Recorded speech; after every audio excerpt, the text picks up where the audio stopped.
함께 나눌 말씀 우리 시편 107편 1절부터 43절까지 말씀입니다. 오늘 또 새로운 헌화해 주신 우리 집사님 감사합니다.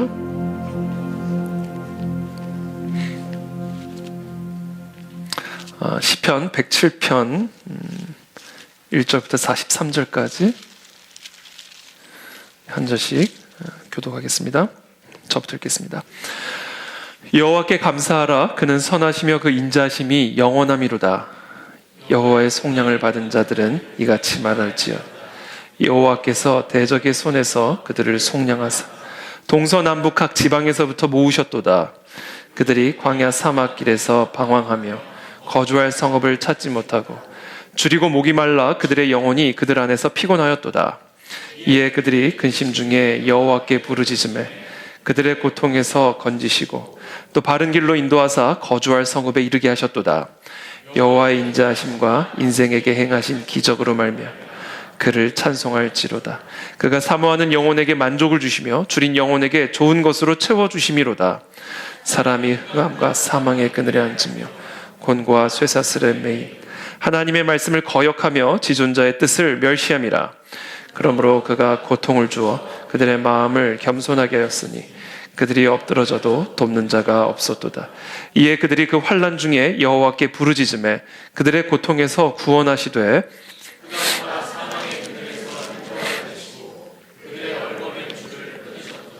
여호와의 인자하심과 인생에게 행하신 기적으로 말미암아 그를 찬송할지로다. 그가 논문을 깨뜨리시며 쇠빗장을 꺾으셨음이로다. 미련한 자들은 그들의 죄악의 길을 따르고 그들의 악을 범하기 때문에 고난을 받아 그들은 그들의 모든 음식물을 싫어하게 되어 사망의 문에 이르렀도다. 이에 그들이 그들의 고통 때문에 여호와께 부르짖으매 그가 그들의 고통에서 그들을 구원하시되 그가 그의 말씀을 보내어 그들을 고치시고 위험한 지경에서 건지시는도다. 여호와의 인자하심과 인생에게 행하신 기적으로 말미암아 그를 찬송할지로다. 감사제를 드리며 노래하여 그가 행하신 일을 선포할지로다. 배들을 바다에 띄우며 큰 물에서 일을 하는 자는 여호와께서 행하신 일들과 그의 기이한 일들을 깊은 바다에서 보나니 여호와께서 명령하신즉 광풍이 일어나 바다 물결을 일으키는도다. 그들이 하늘로 솟구쳤다가 깊은 곳으로 내려가나니 그 위험 때문에 그들의 영혼이 녹는도다. 그들이 이리저리 구르며 취한 자같이 비틀거리니 그들의 모든 지각이 혼돈 속에 빠지는도다. 이에 그들이 그들의 고통 때문에 여호와께 부르짖으매 그가 그들의 고통에서 그들을 인도하여 내시고 광풍을 고요하게 하사 물결도 잔잔하게 하시는도다. 그들이 평온함으로 말미암아 기뻐하는 중에 여호와께서 그들이 바라는 항구로 인도하시는도다. 여호와의 인자하심과 인생에게 행하신 기적으로 말미암아 그를 찬송할지로다. 백성의 모임에서 그를 높이며 장로들의 자리에서 그를 찬송할지로다. 여호와께서는 강이 변하여 광야가 되게 하시며 샘이 변하여 마른 땅이 되게 하시며 그 주민의 악으로 말미암아 옥토가 변하여 염전이 되게 하시며 또 광야가 변하여 못이 되게 하시며 마른 땅이 변하여 샘물이 되게 하시고 줄인 자들로 거기에 살게 하사 그들이 거주할 성읍을 준비하게 하시고 밭에 파종하며 포도원을 재배하여 풍성한 소출을 거두게 하시며 또 복을 주사 그들이 크게 번성하게 하시며 그의 가축이 감소하지 아니하게 하실 줄. 다시 압박과 재난과 우환을 통하여 그들의 수를 줄이시며 낮추시는도다. 여호와께서 국왕들에게는 능력을 쏟아부으시고 길 없는 황야에서 유리하게 하시나 궁핍한 자는 그의 고통으로부터 건져주시고 그의 가족을 양떼같이 지켜주시나니 정직한 자는 함께 읽습니다. 지혜 있는 자들은 이러한 일들을 지켜보고 여호와의 인자하심을 깨달으리로다. 아멘. 네, 오늘 이 시편 107편 상당히 긴 본문의 말씀이지만 우리에게 너무나 긴 만큼 큰 은혜와 또 위로와 소망을 주시는 그런 하나님의 말씀입니다. 오늘 이 말씀을 통해서 여러분들의 마음에 큰 위로와 또 황홀한 기쁨이 솟아오르는 그런 귀한 밤이 되시기를 예수님의 이름으로 축복합니다. 오늘은 하나님의 섭리의 법칙이란 주제를 가지고 하나님의 말씀 함께 나누겠습니다. 물이 멀리 있으면 마음이 불안해져가지고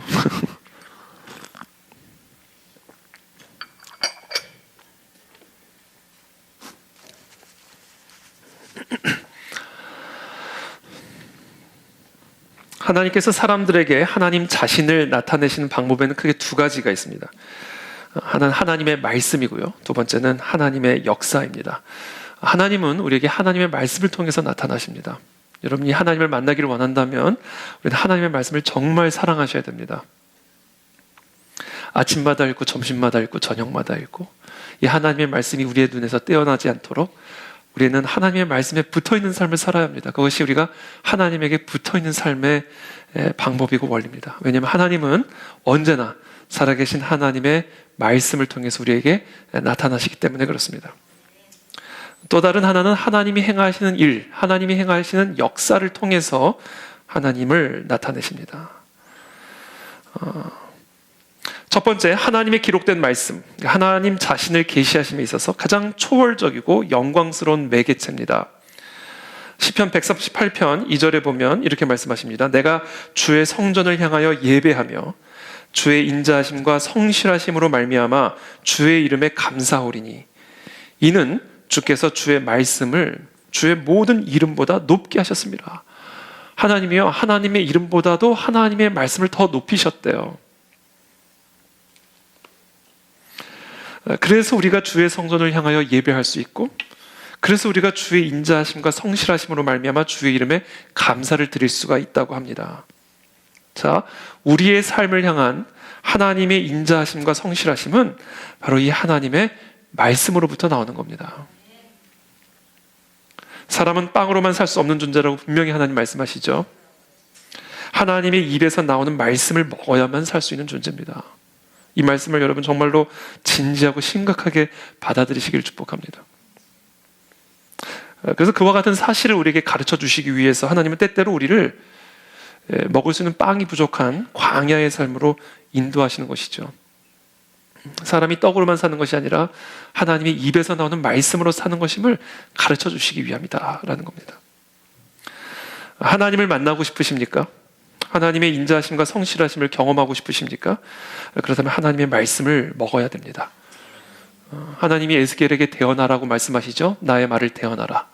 그렇게 에스겔이 하나님의 말씀을 대언하는 그 순간 성령의 생기가 들어가 그들이 살아나는 놀라운 이적을 체험하게 되는 것이죠.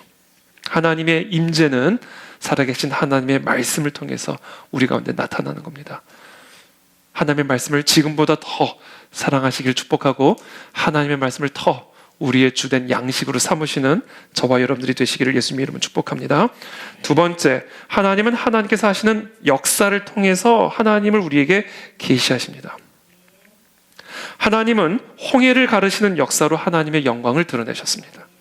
하나님은 다윗의 물맷돌로 골리앗을 쓰러뜨리는 역사로 하나님의 영광을 드러내셨습니다. 하나님은 하나님의 아들 예수 그리스도를 죽은 자 가운데서 다시 살려내심으로 하나님의 살아계심을 우리 가운데 드러내셨습니다. 자, 이처럼 하나님은 정말로 기이한 하나님의 역사를 통해서 우리에게 하나님의 살아계심을 드러내신다라는 거예요. 저는 저와 여러분들의 삶에 이와 같이 하나님의 영광을 드러내시는 역사들이 충만하시게 되기를 축복합니다. 그런데 여기서 우리가 한 가지 알아야 할 사실이 있습니다. 하나님의 역사는 언제나 하나님의 말씀의 성취라는 사실이에요. 이 하나님의 말씀과 하나님의 역사는 분리된 별개의 것이 아니라 이 말씀이 성취가 되는 거예요. 그래서 우리는 하나님의 살아계심을 보게 되는 겁니다. 그가 말씀하심에 이루어졌으며 명령하심에 견고히 섰도다. 하나님의 말씀이 그냥 하나님의 역사예요. 빛이 있으라 하시니 빛이 생겼습니다. 하나님의 말씀이 곧 하나님의 역사가 되는 겁니다. 이와 같은 하나님의 역사, 하나님이 말씀하시는 대로 이루어지는 역사를 우리는 다른 말로 하나님의 섭리라고 부르는 거예요. 우리를 둘러싸고 있는 환경이나 여건과 아무런 상관이 없이 그냥 하나님이 말씀하시는 대로 그냥 돼버리는 거예요. 우리는 그것을 하나님의 섭리라고 불러요. 그래서 그와 같은 하나님의 섭리는 우리 눈에 기이하게 보일 수밖에 없습니다. 아니, 어떻게 이런 상황에서 이렇게 말씀하신 대로 되지? 어떻게 약속하신 대로 그대로 되지? 그게 하나님의 섭리예요. 그래서 그와 같은 하나님의 섭리를 경험하는 사람은, 또는 그와 같은 하나님의 섭리를 볼 수 있는 사람은 언제나 하나님의 선하심과 인자하심을 노래할 수밖에 없고 찬양할 수밖에 없고, 광야의 길을 걸어가든 사막의 길을 걸어가든 내 마음에 황홀한 기쁨이 항상 내 마음의 심령 속에 잠잠히 이렇게 그냥 계속해서 우리의 마음을 감동시키게 되어 있어요. 새 노래로 여호와께 노래하라. 온 땅이여 여호와께 노래할지어다. 여호와께 노래하여 그의 이름을 송축하며 그의 구원을 날마다 전파할지어다. 그의 영광을 백성들 가운데, 그의 기이한 행적을 만민 가운데 선포할지어다. 그렇죠? 이와 같은 하나님의 기이한 역사, 말씀대로 이루시고 약속대로 성취하시는, 내 상황과 환경과 아무런 상관이 없이 그냥 말씀하신 대로 이루시는 이 섭리를 체험할 때, 또는 그와 같은 섭리를 광야에서도 볼 수 있는 눈을 가질 때, 그때 우리는 그 하나님을 찬양하고 그분의 위대하심을, 그분의 인자하심과 선하심을 노래할 수밖에 없게 된다라는 겁니다. 그와 같은 하나님의 선하심을 항상 노래하십시오. 왜냐하면 그와 같은 하나님의 섭리가 우리의 인생을 완벽하게 둘러싸고 있기 때문에 그래요. 그래서 우리는 항상 노래해야 돼요. 항상 하나님을 송축해야 합니다. 시편 107편 1절부터 3절까지 오늘 말씀입니다. 오늘 본문입니다. 여호와께 감사하라. 그는 선하시며 그 인자하심이 영원함이로다. 여호와의 속량을 받은 자들은 이같이 말할지어다. 여호와께서 대적의 손에서 그들을 속량하사 동서남북 각 지방에서부터 모으셨도다. 자, 여호와께서는 대적의 손에 붙잡혀 있는 이스라엘 백성들을 구원하시고 동서남북 각 지방에서부터 그들을 불러내셔서 그들의 본토로 모아주셨어요. 자, 그와 같은 하나님의 신비롭고도 기이한 섭리를 목도한 이스라엘 백성들이 오늘 본문에서 지금 여호와의 선하심과 인자심을 노래하고 있습니다. 여러분, 지금 이 시편의 기자가 이미 성취되어서 이와 같이 노래하고 있는지, 또는 아직 성취되지는 않았지만 하나님의 섭리가 항상 우리와 함께하고 있는 것을 믿기 때문에 믿음의 눈으로 바라보며 하나님을 노래하고 찬양하고 있는지, 어떤 상황이든지 우리가 알아야 할 사실은 우리의 삶을 파멸로부터 보호해 주는 것, 그것은 막대한 재산도 아니고 가장 견고한 성벽도 아니라는 사실입니다. 여러분, 우리의 삶의 지속적이고 든든한 삶의 토대는 우리의 삶을 완벽하게 둘러싸고 있는 하나님의 섭리의 팔입니다. 여러분, 갓난아기 안고 있는 엄마 보셨죠? 그와 같이 우리의 삶이 완벽하게 떨어질 수 있는 여지가 전혀 없이 엄마의 품 안에 안겨있는 아기와 같이 저와 여러분들의 인생은 그와 같은 하나님의 완벽한 섭리의 팔에 안겨져 있는 인생이다라는 거예요. 그래서 우리의 삶의 든든한 형통의 토대는 우리에게 주어진 어떤 막대한 재산에 있는 것도 아니고 고귀한 가문에 있는 것도 아니라 오직 이와 같은 하나님의 섭리의 팔에 있다라는 거예요. 그래서 노래하라는 겁니다. 항상 감사하라는 거예요. 온 세상이 하나님의 뜻과는 정반대의 목적과 계획을 가지고 바쁘게 돛을 돌리고 노를 젓고 있는다 해도 전능하신 하나님의 섭리의 팔이 모든 배들을 조정하시고 모든 파도와 바다를 조정하셔서 결국은 하나님이 목적지로 삼으신 그 항구로 우리의 인생을 도달하게 하신다는 거예요. 그러니까 무조건 노래하라는 겁니다. 찬양하라는 거예요. 그게 하나님의 섭리의 팔이라는 겁니다. 세상으로 하여금 하나님의 계획에 반대하게 하심으로써 도리어 그 계획을 성취하시고, 세상으로 하여금 하나님의 뜻을 대적하게 하심으로써 도리어 그 뜻을 성취하시는, 교회를 흩고 무너뜨리고자 하는 세상의 계획을 이용해서 오히려 교회를 더 번성하게 하시는, 그것이 바로 우리의 삶을, 우리의 교회를 완벽하게 둘러싸고 있는 하나님의 섭리의 팔이에요. 여러분, 오늘 이것을 볼 수 있는 눈이 열리시기를 축복합니다. 마치 공기가 우리를 완벽하게 둘러싸고 있잖아요. 공기 바깥으로 어떻게 벗어날 수 있는 길이 없잖아요. 물 속에 있는 물고기가 어떻게 물 바깥으로 나갈 수 있는 여지가 없잖아요. 물고기는 물의 팔에 꽉 안겨 있는 거예요.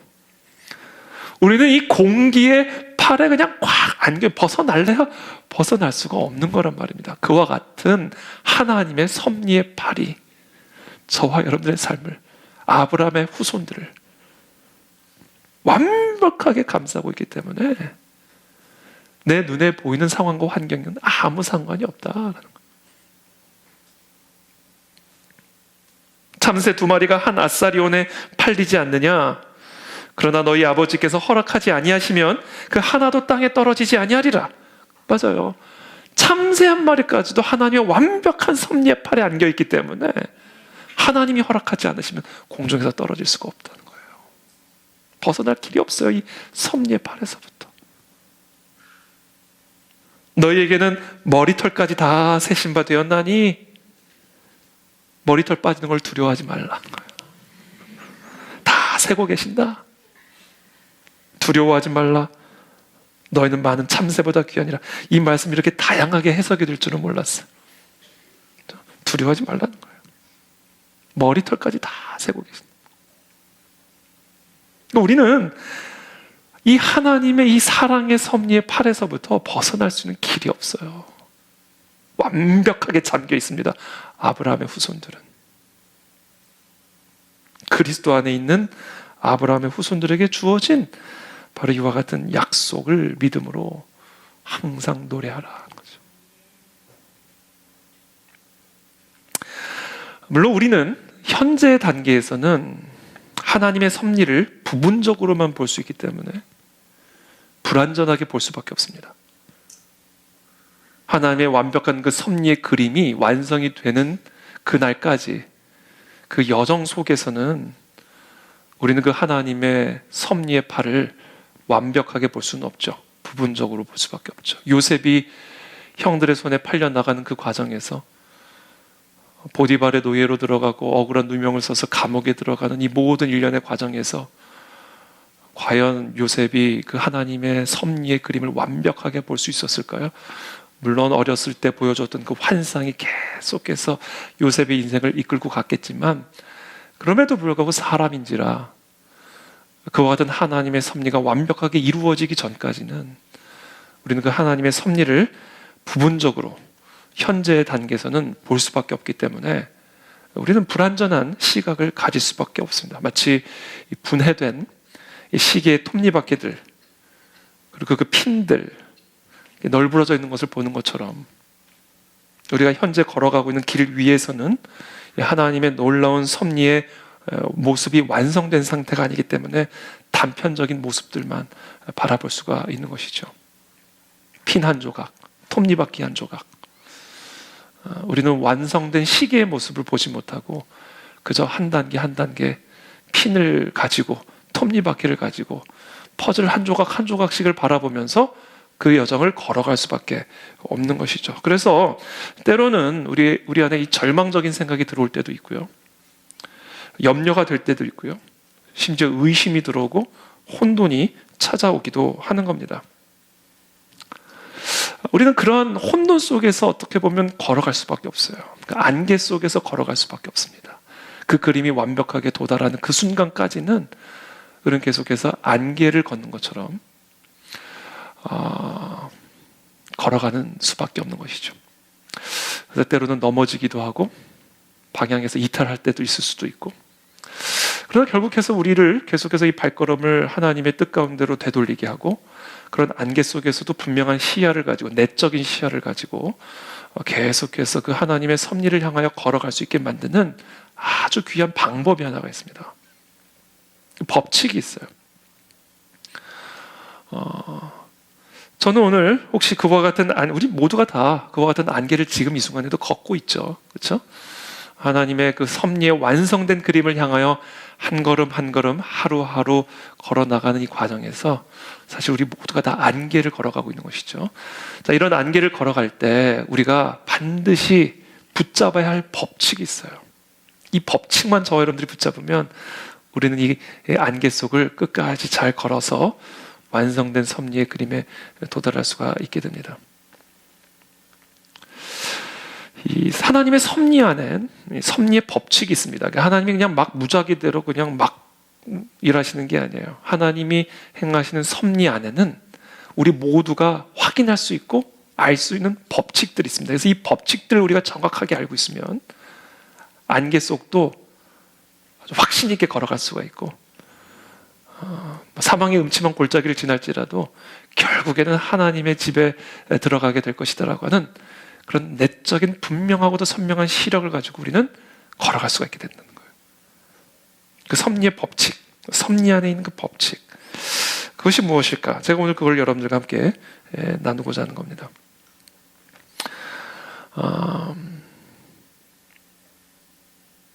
오늘 시편 본문이 바로 그와 같은 섭리의 법칙, 이 하나님의 섭리 안에 담겨진 우리 모두가 확인할 수 있는 법칙을 가르쳐주고 있습니다. 그래서 우리가 이 법칙으로 무장하여 우리가 하루하루 한 단계 한 단계 이 섭리의 여정을 끝까지 완주해서 그 목적지에 도달할 수 있게 되기를 바랍니다. 우리 4절부터 9절까지의 말씀입니다. 한번 다 같이 읽겠습니다. 4절부터 9절까지 시작.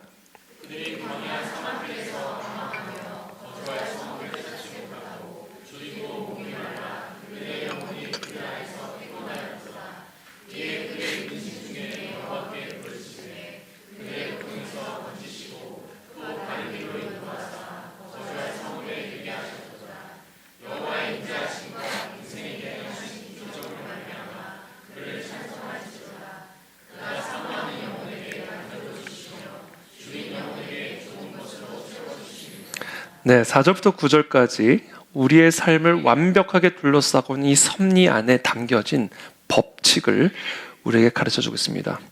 첫 번째입니다. 그들이 광야 사막길에서 방황하며 거주할 성읍을 찾지 못하고 줄이고 목이 말라 그들의 영혼이 그들 안에서 피곤하였도다. 첫 번째입니다.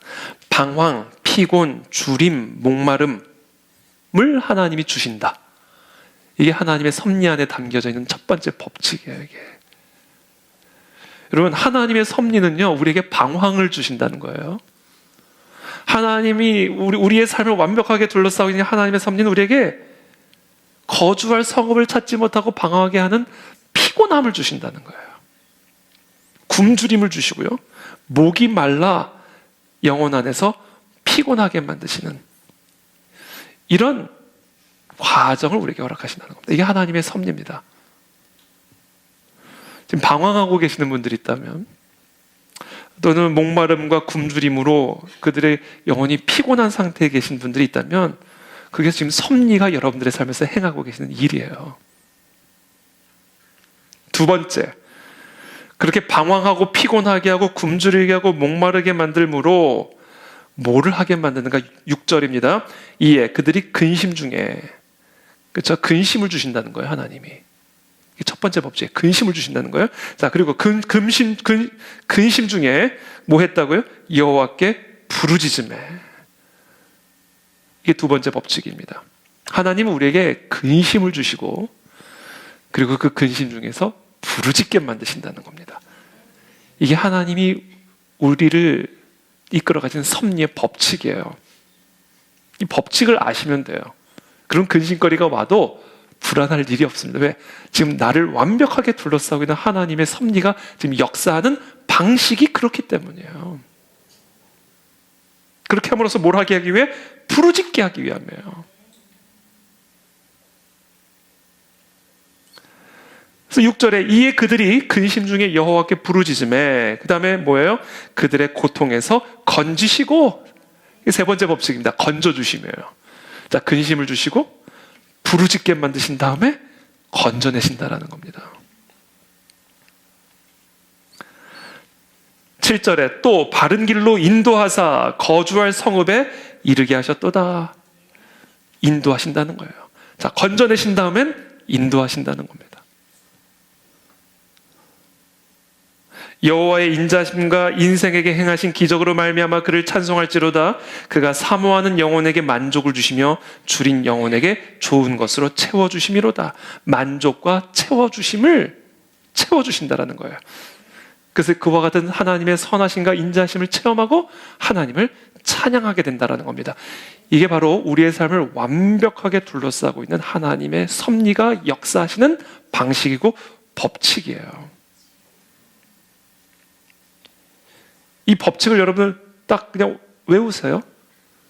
근심이 우리를 부르짖게 만드는 부르짖음으로 말미암아 그 근심거리에서 나를 구원하시고, 그 다음에 인도하시고, 그 다음에 우리의 모든 필요들을 만족하게 하시고 채워주시고, 그래서 우리로 하여금 하나님을 기뻐하며 선하심을 찬양하게 만드신다는 거예요.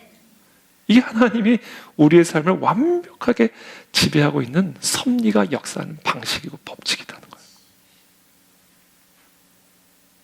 그러니까 이 법칙을 알면요, 우리는 항상 그 하나님의 선하심과 인자심을 노래하게 된다. 결국 이 6개 단계, 6개 법칙을 제가 말씀을 드렸는데, 결국 하나만을 말씀을 드리면, 하나를 말씀드리면 하나님의 섭리 속에서 발견되어지는 법칙은요, 고난의 법칙이라는 거예요. 왜냐하면 이 고난이 우리로 하여금 부르짖게 만들고, 이 부르짖음이 우리를 고통에서 구원하게 하시고, 그래서 우리를 인도하시고, 그래서 우리를 푸른 초장에서 만족하게 하시고 모든 필요들을 채워주신단 말이에요. 이 모든 것이 어디서부터 시작이 된다고요? 고난에서부터 시작이 된다는 겁니다. 이게 하나님이 우리의 삶에서 역사하시는 섭리의 방식이고 법칙이라는 거예요. 하나님의 섭리 안에 담겨진 법칙은 고난의 법칙이에요. 근심거리의 법칙이다. 지금 저 여러분들의 삶에 근심거리가 있습니까? 고난거리가 있습니까? 섭리가 역사하시는 방식임을 기억하십시오. 우리를 완벽한 푸른 초장으로 인도하셔서 우리의 모든 필요들을 만족해 하시고 우리의 모든 목마름을 해결하게 하시기 위한 하나님의 섭리가 지금 여러분들의 삶에 작동하고 있다라고 하는 거예요.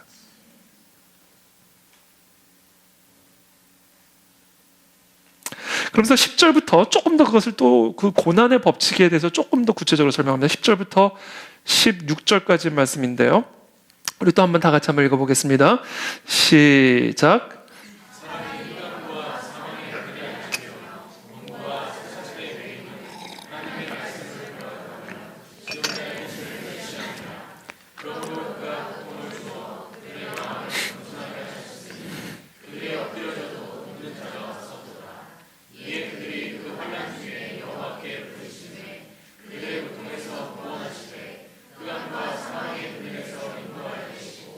그들의 얼거맨줄을 끊으셨도다. 여호와의 인자심과 인생에게 행하신 기적으로 말 그를 찬송할지로다.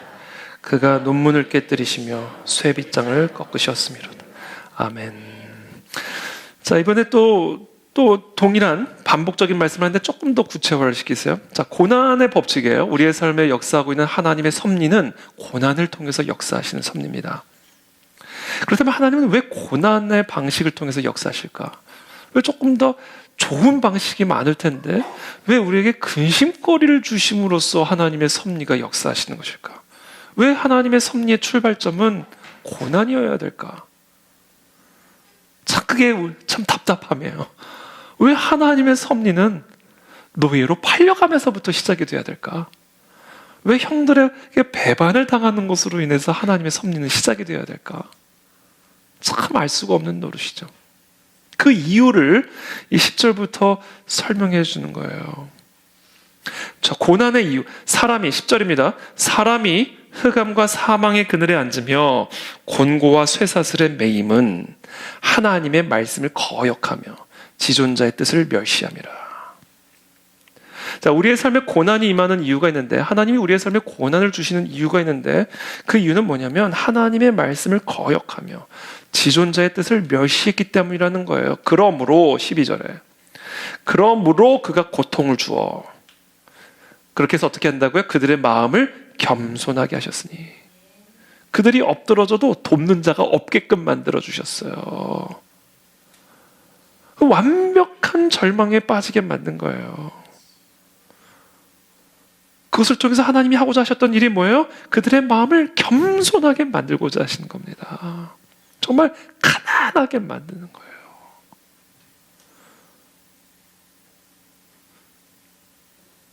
이 고난을 주시는 이유, 하나님의 이 놀라운 섭리의 법칙이 꼭 고난에서 시작이 돼야만 하는 이유가 하나님의 그 놀라운 인도하심과 축복하심과 채워주심과 형통케 하시는 은혜를 누리려면요, 우리의 마음이 말할 수 없이 낮아져야 돼요. 말할 수 없이 겸손해져서 말할 수 없이 하나님만을 절대적으로 의존하는 상태가 돼야만 합니다. 그래야 하나님의 복이 풀려요. 그래야 하나님의 형통하심이 흘러들어올 수가 있단 말이에요. 그래서 하나님의 그 놀라운 섭리의 법칙은 고난에서부터 출발하는 거예요. 그래서 우리의 마음을 말할 수 없이 가난하게 만드는 거죠. 그래서 역설적으로 우리가 언제 가장 행복하냐면요, 가장 고난스러울 때, 그때 가장 깊은 하나님의 은혜를 체험합니다. 참 이게 고난의 역설이에요. 그래서 우리는 다 아담의 자손이기 때문에 죄의 본성을 가지고 태어나는 죄인들입니다. 그렇죠? 이 인간의 죄라고 하는 것은 뭐예요? 교만이에요. 내가 스스로 하나님처럼 돼서 내가 뭐가 선하고 악한지를 내가 판단하겠다는 겁니다. 내가 하나님이 되고자 하는 그 본성이 바로 죄성이라는 겁니다. 우리는 그 죄의 모든 바이러스에 다 감염이 되어 있는, 그래서 죄인들이에요. 그래서 죽을 수밖에 없는 존재들입니다. 하나님의 그 완벽한 섭리로부터 이탈한 사망의 저주 아래 거할 수밖에 없는 존재가 바로 우리들이었다라는 거예요.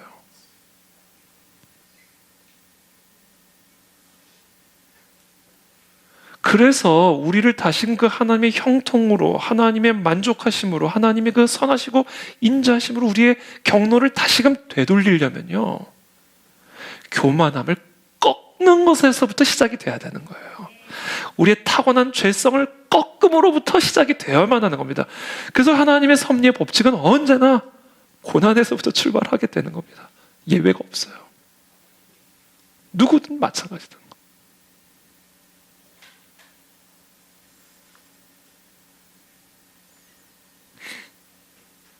교만을 죽이는 고난이고 겸손을 살리는 고난이에요. 이 고난이 부정적으로 우리의 교만함을 죽이는 것만 있는 게 아닙니다. 그 교만을 죽임으로써 겸손이 살아난다는 거예요. 이게 고난 안에 담겨지는 미학이에요. 아름다움이에요. 아름다움. 고난의 미학이에요. 고난의 아름다움입니다. 왜냐하면 이 고난이 단순히 우리를 죽이는 게 아니라 우리를 사실은 살리는 거기 때문에 그래요. 그래서 눈에 보기에는 이게 무섭고 두렵고 고통스럽고 피하고 싶고 원망스럽고,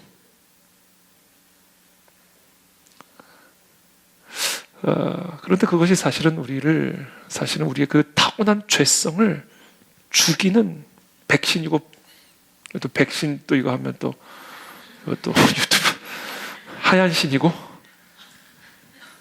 우리를 살리는 생명이다라는 거예요. 그래서 우리는 다 고난을 원치는 않지만 고난이 필요합니다. 근심거리가 필요합니다. 그래서 우리가 이 고난 안에 담겨진 섭리의 법칙, 또는 섭리 안에 담겨진 고난의 법칙을 정확하게 이해만 한다면, 할 수만 있다면 고난을 피하고 싶지만 설령 고난이 온다 해도, 근심거리가 찾아온다 해도 우리는 진심으로 기뻐할 수가 있게 되고 기뻐해야 된다는 거예요. 아, 지금 나의 교만을 죽이고 계시는구나. 내가 아무리 노력해도 죽지 않은 이 교만이 이제 드디어 죽는구나. 내가 아무리 기도 훈련받고 아무리 말씀 훈련받아도 내가 그렇게 근데 내가 이 고난이 오니까 말씀이 꿀송이 와갖고 이 말씀이 진짜 아침, 점심, 저녁보다 내가 더 사모하는 양식이 됐고, 그렇게 무릎 꿇는 게 어렵더니 이 기도가 내 호흡이 돼버렸고, 그렇게 만들어주는 게 고난이라니까요.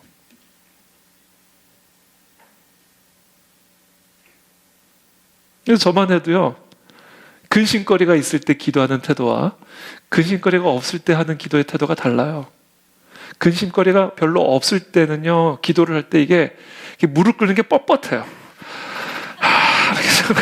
이렇게 뻣뻣해. 뭐 로봇 춤처럼 딱 뻣뻣해. 내 마음에 근심거리가 있잖아요.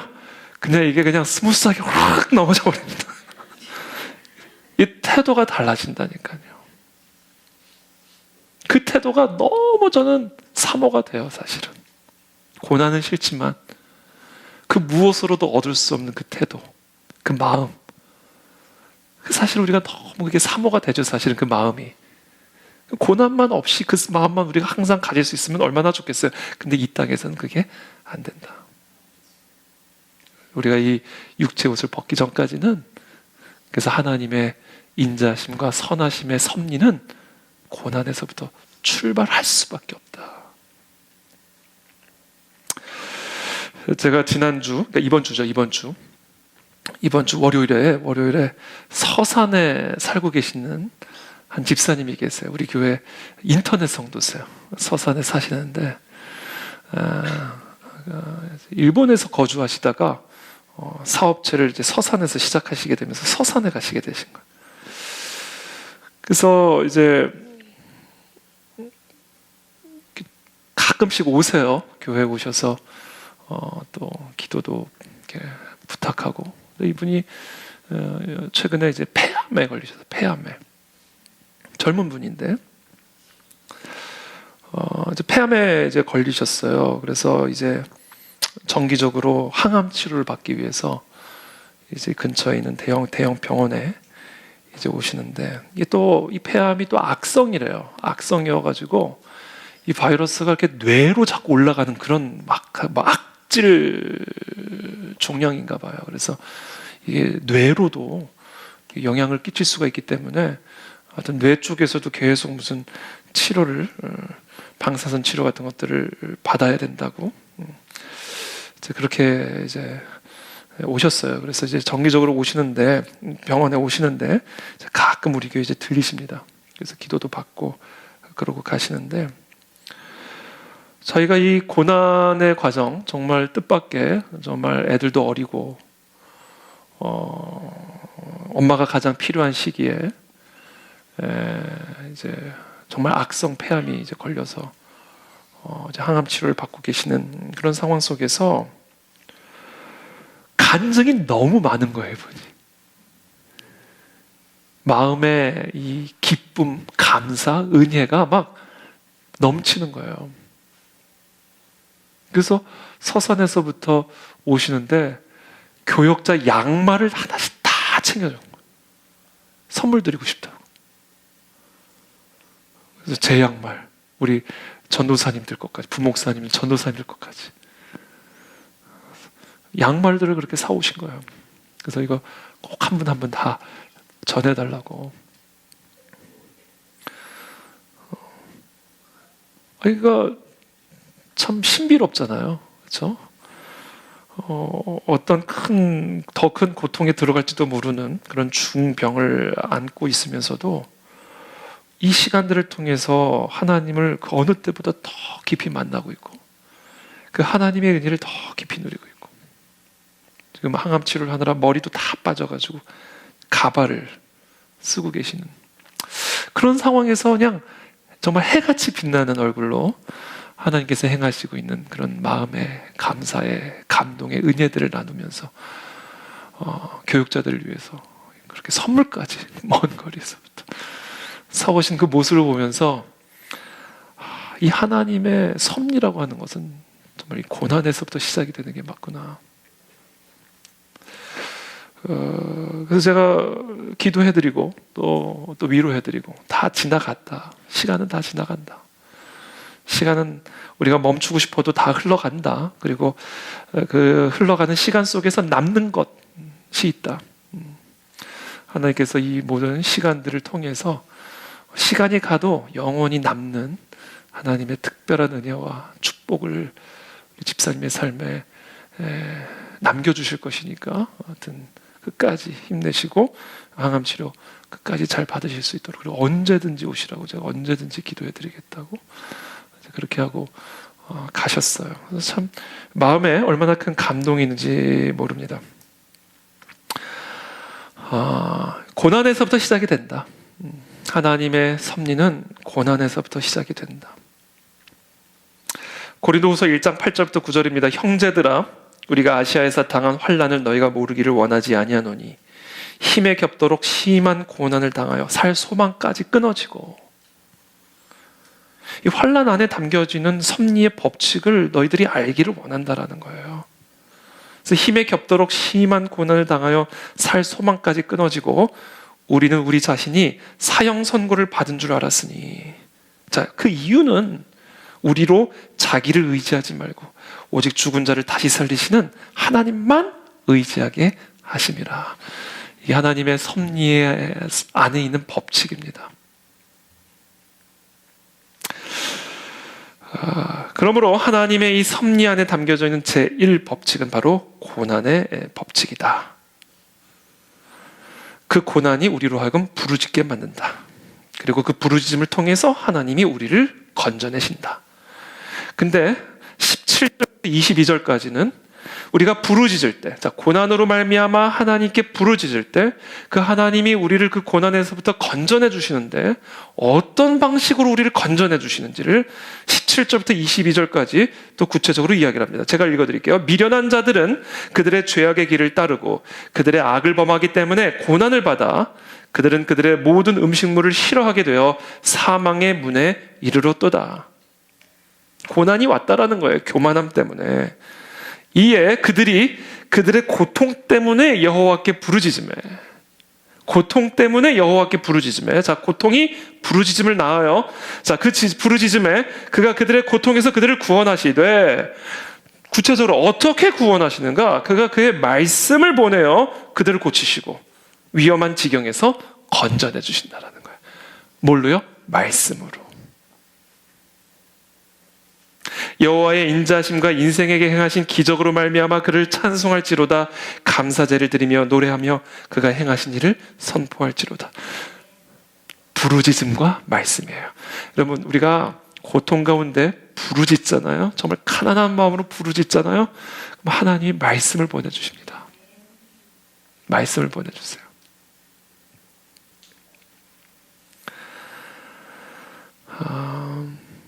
코리텐 붐 여사, 여러분들 잘 아시죠? 코리텐 붐 여사는 이 40 중반까지 지극히 평범하게 살았던 네덜란드의 여성이었습니다. 이 독일의 나치군이 유럽 대륙의 모든 유대인을 말살하려는 히틀러의 계획을 실행하기 위해서 네덜란드를 침공하죠.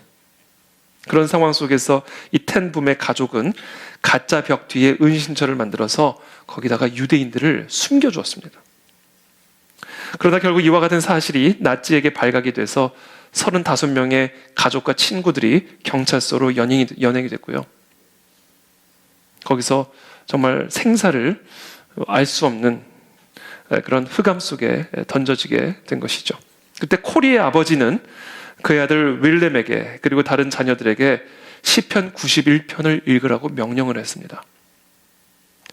지존자의 은밀한 곳에 거주하며 전능자의 그늘 아래 사는 자여, 나는 여호와를 향하여 말하기를 그는 나의 피난처요 나의 요새요 내가 의뢰하는 하나님이라 하리니 이는 그가 너를 새 사냥꾼의 올무에서와 심한 전염병에서 건지실 것이미로다. 그가 너를 그의 깃으로 덮으시리니 네가 그의 날개 아래 피하리로다. 그의 진실함은 방패와 손방패가 되시나니 너는 밤에 찾아오는 공포와 낮에 날아오는 화살과 어두울 때 퍼지는 전염병과 밝을 때 닥쳐오는 재앙을 두려워하지 아니하리로다. 이 시편 91편을 묵상하고 읽고 암송하라고 명령을 했습니다. 코리텐 붐 여사는 그때 당시를 이렇게 회상했습니다. 독방에 감금되었던 몇 개월 동안 나는 외롭고 두렵기도 했습니다. 그럴 때 난 아버지와 함께 시편 91편을 읽고 기도했던 마지막 밤을 떠올렸습니다. 그러나 결국 코리는 한 번 가면 누구도 돌아오지 못한다라는 라벤스부르크 수용소로 옮겨지게 됩니다. 그곳에서 자신의 언니 베시는 결국 죽게 되고 일주일 후 코리는 행정상의 착오로 수용소에서 풀려나게 됩니다. 그 후 코리는 상상할 수도 없는 절망의 한가운데서도 임재하고 계셨던 하나님만이 우리의 유일하고 안전한 피난처라는 사실을 간증하는 간증집 주는 나의 피난처를 출간하게 됩니다. 그 책에서 코리텐 붐은 이렇게 고백합니다. 하나님께서 우리에게 허락하시는 모든 경험은 모든 경험은 오직 그분만이 보실 수 있는 미래를 위한 완벽한 준비다. 이렇게 얘기합니다. 하나님께서 저와 여러분들의 삶에 허락하시는 모든 형태의 경험은 현재 오직 그분만이 보실 수 있는 미래를 위한 완벽한 준비의 한 퍼즐이라는 거예요. 요셉이 그렇죠. 그렇죠? 하나님의 섭리라고 하는 이 기차, 이 하나님의 섭리라고 하는 기차는 언제나 하나님의 말씀이라고 하는 철로 위를 달립니다. 그렇기 때문에 하나님은 하나님의 섭리의 역사를 위해서 우리에게 무엇을 보내시는가? 말씀을 보내주세요. 코리텐붐 여사는 그 수용소에서 이 시편 91편의 말씀을 깊이 묵상하고 아버지와 함께 그 시편 91편을 함께 읽었던 그 마지막 밤을 항상 떠올리면서 하나님을 피난처로 삼아 결국은 하나님의 놀라운 섭리 속에서 결국은 그 수용소에서 풀려나게 되고 전 세계를 다니면서 이 하나님의 놀라운 섭리를 간증하는 귀한 하나님의 여종으로 살다가 천국에 입성하게 됩니다. 여러분, 오늘 섭리의 법칙입니다. 고난으로부터 시작이 됩니다. 이 고난은 우리를 부르짖게 만듭니다. 이 부르짖음이 결국은 무엇을 우리에게 불러오는가? 하나님의 말씀을 불러온다는 거예요. 그렇기 때문에 부르짖음과 항상 뭐가 함께 가야 된다? 하나님의 말씀을 함께 가지고 가야 된다는 거예요. 결국 기도한 말씀이에요. 기도한 말씀입니다. 기도한 말씀이 우리로 하여금 하나님의 섭리의 법칙 아래 거하게 만드는 유일한 조건이에요. 그러면서 시편의 기자는 23절부터 하나님의 섭리의 법칙을 바다의 항해에 비유를 합니다. 배들을 바다에 띄우며 큰 물에서 일을 하는 자는 여호와께서 행하신 일들과 그의 기이한 일들을 깊은 바다에서 보나니 여호와께서 명령하신즉 광풍이 일어나. 이게 다 뭐예요? 하나님의 명령, 말씀으로 일어난다는 거예요. 광풍이, 고난이 섭리의 법칙의 출발점이라는 겁니다. 여호와께서 명령하신즉 광풍이 일어나 바다 물결을 일으키는도다. 그들이 하늘로 솟구쳤다가 깊은 곳으로 내려가나니 그 위험 때문에 그들의 영혼이 녹는 지경에까지 이르게 만든, 두려워서. 하나님이 명령하신 광풍이 사람의 영혼이 다 녹아질 만큼 위험에 처하게 만들었다라는 거예요. 그들이 이리저리 구르며 취한 자같이 비틀거리니 그들의 모든 지각이 혼돈 속에 빠지는도다. 여러분, 정말 근심거리가 제대로 오잖아요. 지각이 혼돈 상태에 빠집니다. 앞으로 가야 되나 뒤로 가야 되나, 이걸 해야 되나 저걸 해야 되나, 지각이 혼돈 상태에 빠져버리게 돼요. 그런 혼돈 속에서 이리저리 구르며 취한 자같이 비틀거리는 그 위험한 지경 속에서 그들의 고통 때문에 여호와께 부르짖는 거예요. 사람은요, 고통 때문에 부르짖는 거예요. 고통이 있어야 부르짖게 된다는 겁니다. 그래서 하나님의 섭리는 언제나 고통에서부터 시작이 되는 거예요. 이에 그들이 그들의 고통 때문에 여호와께 부르짖음에 그가 그들의 고통에서 그들을 인도하여 내시고 광풍을 고요하게 하사 물결도 잔잔하게 하신도다. 무엇으로요? 말씀으로. 잠잠하라. 말씀하시니까 잠잠해지잖아요.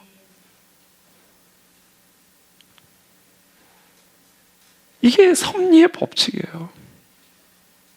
우리가 하나님께 말씀을 묵상하는 가운데 부르짖잖아요. 하나님의 말씀이 우리의 이 정말 영혼을 향하여 말씀하십니다. 잠잠하라.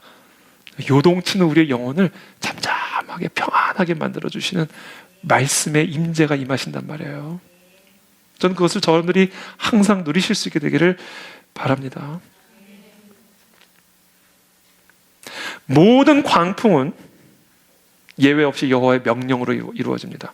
하나님의 말씀이 명령하셨기 때문에 우리의 삶에 근심거리가 불어닥치는 거예요. 그 목적은 겸손입니다. 우리의 타고난 죄성을 죽이고 정말로 가난하고 또 가난한 심령으로 우리의 지각이 혼돈 상태에 빠질 지경으로까지 우리를 낮추셔서 여호와께 부르짖게 만들기 위함입니다. 하나님만을 전적으로 의존하게 만들기 위함이다. 그래서 우리로 하여금 오직 말씀과 기도에만 매달리게 하기 위한 하나님의 섭리라는 거예요. 이게 섭리의 법칙이라는 겁니다.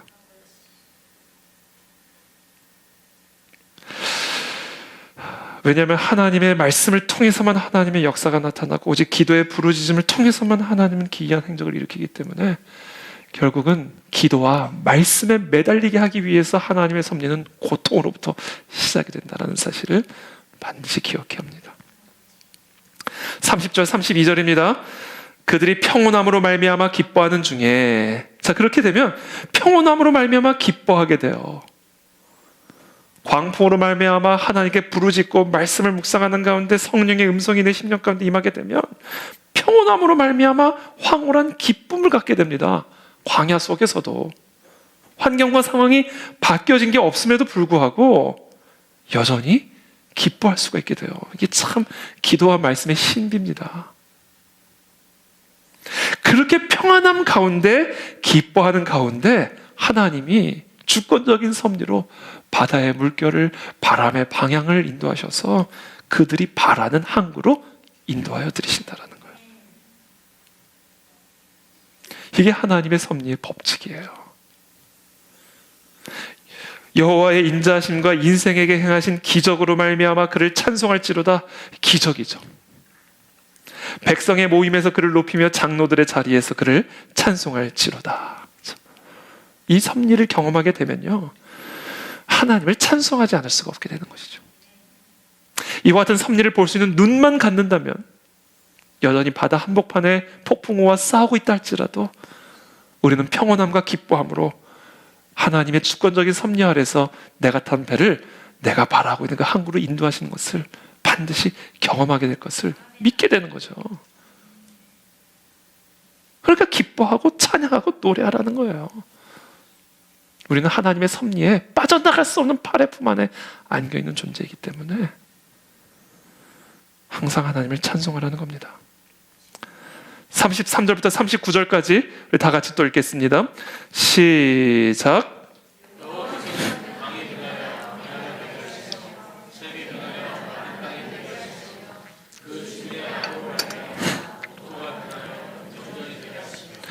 또 광야가 변하여 못이 되게 하시니 마른 땅이 변하여 샘물이 되게 하시고 줄인 자들로 거기에 살게 하사 그들이 거주할 성읍을 준비하게 하시고 밭에 파종하며 포도원을 재배하여 풍성한 소출을 거두게 하시며 또 복을 주사 그들이 크게 번성하게 하시고 그의 가축이 감소하지 아니하게 하실지라도 다시 압박과 재난과 우환을 통하여 그들의 수를 줄이시며 낮추시라. 아멘입니다. 이게 패턴이에요. 올라가면 내려와야 돼요. 내려오면 다시 올라갑니다. 올라가면 또 다시 내려와야 돼. 이게 이 땅에서의 삶의 패턴이에요. 이게 섭리의 법칙입니다. 올라가면 내려와야만 해요. 그러면 올라가면 우리의 마음이 교만해지거든요. 이거는 피할 수가 없는 거라니까요. 나는 올라가도 겸손할 테니까 하나님 안심하십시오. 하나님 절대 안심 안 하십니다. 절대로 안심. 하나님은 끊임없는 의심을 갖고 있고 확신을 갖고 계세요. 올라가면 타락한다. 그래서 우리의 인생의 패턴은요, 올라가면 내려오게 돼 있고, 내려오면 또 부르짖고 말씀 앞에 붙들려 있어서 다시 인도하시고 건져내시는 손길을 경험하면서 올라가게 되고, 올라가면 또 배가 부르고 평안하니까 기도가 약해지고 말씀이 약해지고, 그러면 하나님의 뜻을 멸시하게 되고, 그럼 또 내려오게 되고, 그리고 또 부르짖고 말씀 보고, 이게 이 패턴으로 우리는 끝까지 가는 거예요. 이게 죽을 때까지. 이게 우리의 인생을 꽉 붙잡고 있는 섭리의 법칙입니다. 그러니까 이 흐름 알면 내려간다고 두려워할 것 없고 올라간다고 교만할 것 없고, 이 섭리의 법칙을 알아야 아직 그 섭리의 여정을 걸어가고 있는 우리가 비록 지금 안갯길을 걸어가고 있다 해도 이건 안갯길이 아닌 거예요. 완벽한 섭리의 법칙이 우리를 지배하고 있기 때문에. 오늘 시편 107편은 그와 같은 섭리의 법칙을 우리에게 보여주고 있는 너무너무 귀한 책입니다. 저는 시편을 정말 뭐 다 사랑하지만 정말로 제가 특별히 더 사랑하는 책들이 있는데, 편이 있는데, 그 중에 하나가 저는 시편 107편이에요. 너무 사랑해요, 저는 시편 107편. 왜냐면 제가 어려웠을 때 이 107편의 말씀을 통해서 제가 정말로 이 107편 말씀 그대로 하나님의 섭리의 은혜를 제가 확고하게 체험을 했었거든요. 야, 하나님이 내가 원하는, 바라는, 기도하는 항구로 인도하시는구나. 지금 비록 광풍에 휩싸여 있지만, 그러나 하나님이 내 인생을 향해 가고 계신 그 목적지로 지금 다 이게 인도함을 받고 있는 과정이구나. 제가 이 107편 말씀 묵상하는 가운데 제가 마음에 확정이 왔어요. 그래서 제 마음에 말할 수 없는 기쁨이 올라오더라고요. 평온함이 올라오더라고요.